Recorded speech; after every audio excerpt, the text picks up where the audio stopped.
Best Picture power rankings. Okay, let's do it. We have to dive into it because I'm getting real close to having seen everything. There's a handful of outliers here, but yeah, this has got to be the earliest I have felt like I see the board in some time. Okay. Let's just do last month's rankings because it was 1 month ago that you were still in Venice and I had just returned from Telluride. We did these rankings that night? Yes. Yeah. When you were podcasting 3 drinks in and you were beaming. You couldn't have been happier. It was like 1.5, but it was 6 drinks. And you did great. You were very cogent. Thank you. So number 10 was Jay Kelly. Yeah. Which just had its premiere at the New York Film Festival. Yes, it did. Number 9 was Wicked for Good, a film we still have not seen. Yeah. Number 8 was Sinners. Yes. Number 7 was One Battle After Another, which we had not seen. I think we saw it a few days later. Number 6 was It Was Just an Accident. Number 5 was No Other Choice. Number 4 is Marty Supreme, which we still have not seen. Number 3 is House of Dynamite. But is reportedly 3 hours long. Yes. Okay. Yes. Number 2 is Hamnet. Yeah. And number 1 was Sentimental Value. Right. Now, I would say this has changed pretty dramatically. I would agree. You've seen some things. I have now seen No Other Choice. Yes. I've now seen House of Dynamite. I have not seen Marty Supreme yet. I have not seen Avatar Fire and Ash yet. I have not seen Rental Family, which premiered to pretty soft. Right. You're going down into our our honorable mentions. Right. Yes. I have not seen Sentimental Value. That's next week after New York. I have not seen It Was Just an Accident. And I have not seen Wicked for Good because they have not shown it to us yet. Yes. Haven't seen Train Dreams. Haven't seen the Springsteen. Neither of us have seen Is This Thing On? I think I will see it next week. Okay.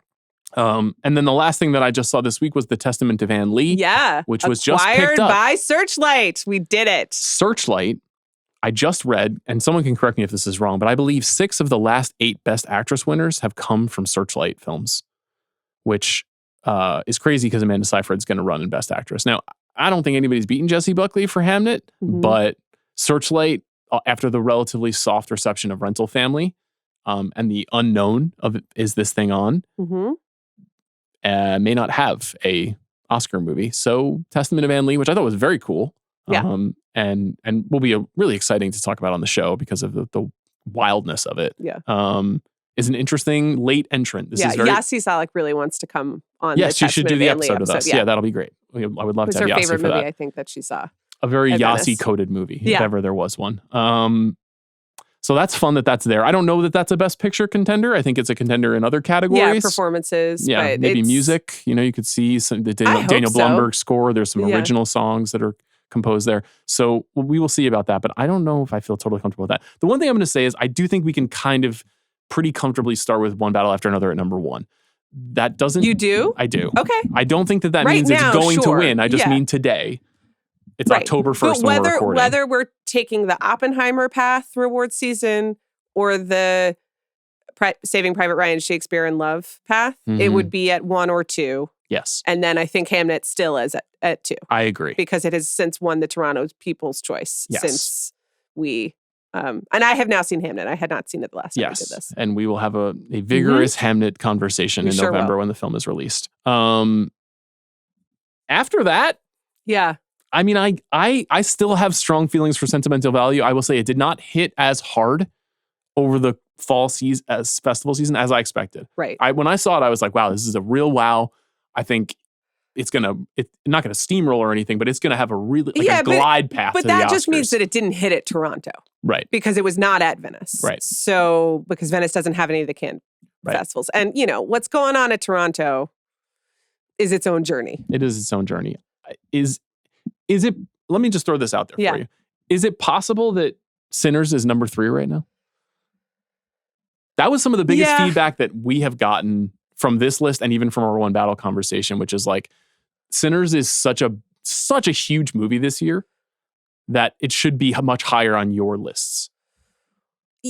Sure, but I think it's not our personal lists of what movies we like and what we think have been valuable or important. It's how we think it's going to play out in award season. Right. And it is a very incredibly smart, well-made, deep popcorn movie that was released in April, and Academy voters prefer something dressed in Shakespeare clothing to that, like every single time, Yeah. you know, and that's about the timing in the award season. Even though award season has moved on earlier in the year, it's about like the style of movie. There are voters who see zombies and are just like, okay, so good job, but that does not Vampires, but yeah. Oh, that's right. Sorry, whatever. Yeah. That does not mean Oscar to me, you know, and that is like rapidly changing, and I think it is going to change this season. But we're reading the landscape. I think you could put it at 3. I'm trying to think of what I would put. In part because it. nothing else here is out. Nothing else here has been released. Yeah. No, I mean, and like we are still talking about it. That's fine with me if you want to put it at 3. I would say I don't really know where to go from here. So Okay. I want, maybe you can help me based on how you're feeling and what you've seen, what you think maybe I think sentimental value at 4 maybe. And then after that. Probably Jake Kelly at 5, Yeah. where we are right now. That is a little bit just because it just, premiered at New York Film Festival, which is like a home game. Yes. I feel like I got a real bounce up. Yeah. off of And that. I think the more people who have seen it, I guess we were very cranky at Venice, but it is, people are really expecting it and finding layers to it. I feel like it's the momentum has been largely going up from Venice to Telluride up to New York. Right. I think people are going to like it. I think it's a little different than previous Noah Baumbach I want to movies. see it again. I do too. Yeah. It is maybe paradoxically for Baumbach's brand, kind of a filmmaker movie. Like it's a very beautiful looking film, and it's a shot on location in Europe, and it's a very Fellini-esque, like an artist looking back at their life. So it's a little different than the intense dramedies that he historically is known for. But I think that's a good spot 45. Netflix has a weird and interesting conundrum here because, they've got Jake Kelly, House of Dynamite, Train Dreams, Frankenstein, and they have a 5th film too that I'm forgetting. If they do, I can't. I know they picked up Cover Up, which is not going to compete for Best yeah. Picture, but it's definitely going to compete for Best Documentary. Laura Poitras' movie about Seymour Hersh. If they do, they're not emailing me about it right now. Okay. I mean, that's 4 big movies. Frankenstein was not on our last list. It has since finished 2nd at Toronto. I think it probably belongs on this list right now. You want to put it at like 9 or 10? Yeah. 9? Because, I mean, you're right that the Academy loves Del Toro. Yes. The Nightmare Alley surprise always suggests. And it does have Netflix behind it, and they're good at getting nominations. Fine. So we can put Frankenstein at 9. I think that It Was Just an Accident still needs to be on the list, even though I haven't seen it yet, because it is the Palme d'Or winner, and that's sort of an automatic. You have since seen No Other Choice, and what you texted me was, I really liked this, and I don't think it's an Oscar movie. I don't. I agree about It Was Just an Accident. It was also officially selected by France as their entrant in the Best International Feature race. So I do think there will be at least, it's usually about 2 films. And so if we're looking at Sentimental Value, which is almost entirely in a foreign language, and It Was Just an Accident. Let's put It Was Just an Accident at 6. Okay. And you want to... No Other Choice is great, but it's like a comedy satire with really violent moments. There are not a lot of movies that are like this that have ever been nominated for Best Picture. Well, I mean, will Begonia take its spot?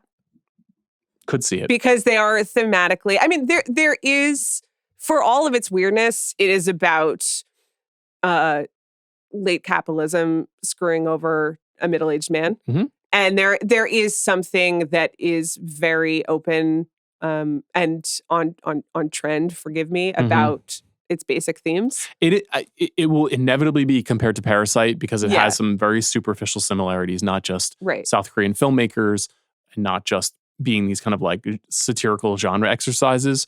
But Parasite is very crowd pleasing. No Other Choice is a little bit more of a like, wow, we are circling the drain of life, even though there's like some warmth to it, like the decisions that are made. Also a movie great. very. I really like. It's very this movie. good. Yeah. Another movie that reminded me a lot of Eddington too, which we'll talk about when that movie comes out. And I think No Other Choice is not coming out until Christmas. So I would take No Other Choice off for now. Okay, so we added Frankenstein in. What do you think about Wicked for Good right now? Not knowing anything, because we have been writing it in ink Yeah. for 12 months. And I don't feel like a lot of heat for the movie. Obviously, the movie has a really strong fan base and is going to do well at the box office. But like they haven't started yet, you know? Yeah, it's about to begin. Right. And I mean, just remember Adam McKay being like, this is like an anti-fascist movie. Like wild shit is about to happen. And you and I are like very much on the outside of whatever's going on there. And we try to be upfront about that. Like we're just bewildered, but like you never know. So you could, but I think we should still put it on there. I think it would be silly not to. Wicked for Good at 10. Okay. This episode is brought to you by Hulu. Glenn Powell is Chad Powers. Hi, Glenn. Now streaming on Hulu and Hulu on Disney Plus. 8 years after flushing his college football career down the toilet, hotshot quarterback Russ Holiday makes a comeback disguised as Chad Powers, an oddball athletic talent who walks onto the struggling South Georgia Catfish, determined to once again take college football by storm. Watch the hilarious new Hulu original series, Chad Powers. Now streaming on Hulu and Hulu on Disney Plus for bundle subscribers. Terms apply. How are you feeling about Marty Supreme? I feel like we're about to have a little boomlet of Marty Supreme interest. You think we're a little? I think there will be like... I just mean heading into the fall. Oh, yeah. I think there's going to be... I mean, people are going to start to see it. I'm excited about it. It's not out for another 3 months. I know. And the late Christmas release and the late... the almost 3 hour runtime, and it's not going to be done. No festivals. It's like... I know we all want to be Marty, but like you don't want to like cast yourself in that mold if you can't deliver the goods. It's a risk. Yeah. It's a risk. So, but I mean, the Timothée Chalamet of it all does seem to me like... On the Sting rewatchables, we had this conversation about The First Call. Yeah. And I was curious for your opinion about this because Bill was we were talking about who was the first call in the 70s when Redford was rising in the early 70s and he became sort of, him and probably Clint Eastwood were the two single biggest stars at that time. McQueen was there. Paul Newman was there. Yeah. Burt Reynolds was there. There were a lot of big... Nicholson. There were big stars. But this idea that like maybe Redford was the first guy you would call if you were going to make a movie that needed a white guy. Yeah. And now, who's the first call? And well, it was Leo or Chalamet. And I can't remember who was on whose side. I was on Leo's side. Yeah. Bill was suggesting Chalamet. Yeah. Now they're not really comparable. But you did, I noticed in the conversation, you're like, Leo is the only person who could open movies. And I was just like, Dune 2, Wonka, like those are all franchise movies. Well, listen. When Marty Supreme makes $100 million, I will change my tune. I'm not Bill, so don't make that face at me. Okay, we are just having a conversation. You are my podcast partner, and we quibble as a point of the show. But sometimes, like your nostrils start flaring, and you like get really mad because I'm challenging you and I'm pointing out a flaw in your argument. I was so composed with Van, was I not? Yeah, you were. But I'm just saying, we're just having a discussion. We are. I think.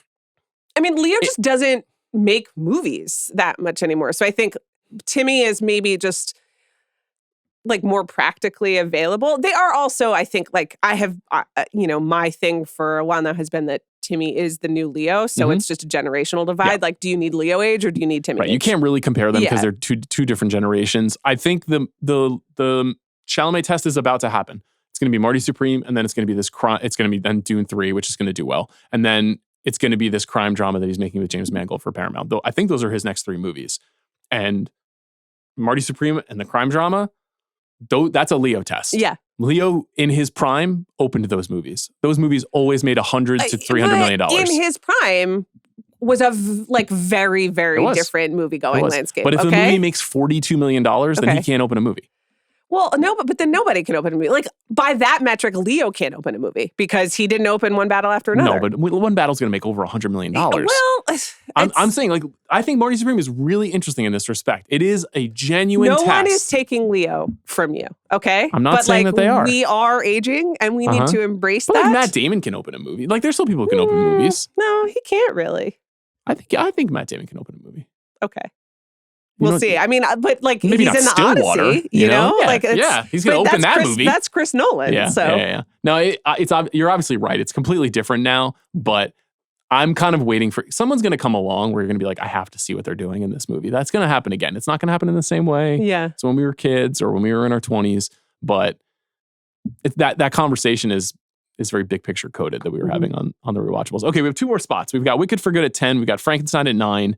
We're looking at 8 and 7. All right. Well, you want to do it now? You want to do it later? When do you have now seen House of Dynamite? I was mixed on it. Yeah. I was mixed on it. And I don't think to me, it's not a slam dunk. And I saw it, I think, the same day that it played at the New York Film Festival. And I think a lot of people there were really mixed on it. Okay. There's some parts of it that are incredible. And it is extremely captivating in the first half.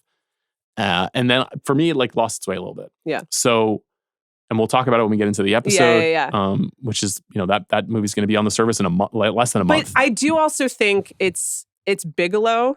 Mm-hmm. It is, and I liked this movie, but it's like speaking to a moment without having to take any sort of political part of what stance. I didn't like about it. Sure, but you are not an Academy voter, and there are many Academy voters who are going to be like, "Oh, this is propulsive filmmaking that recognizes that I feel bad about the world." Yeah. But I liked this movie, but I think the lightweightness that you are responding to is possibly in its Oscar favor.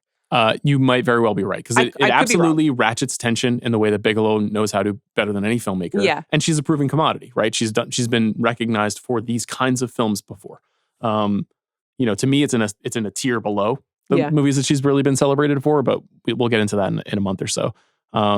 I could definitely see it being nominated. I do not feel as sure about it as I did. Okay. And especially if we're putting Frankenstein and Jay Kelly on, right? 3 Netflix movies would be a lot. You're right. And then that's even before if they can figure something out with Train Dreams, which I still think is in play, but I'm not going to put it on the list here right now. So let's just say A House of Dynamite, for the sake of conversation, slots in at number 8. What is number 7? Is it Begonia?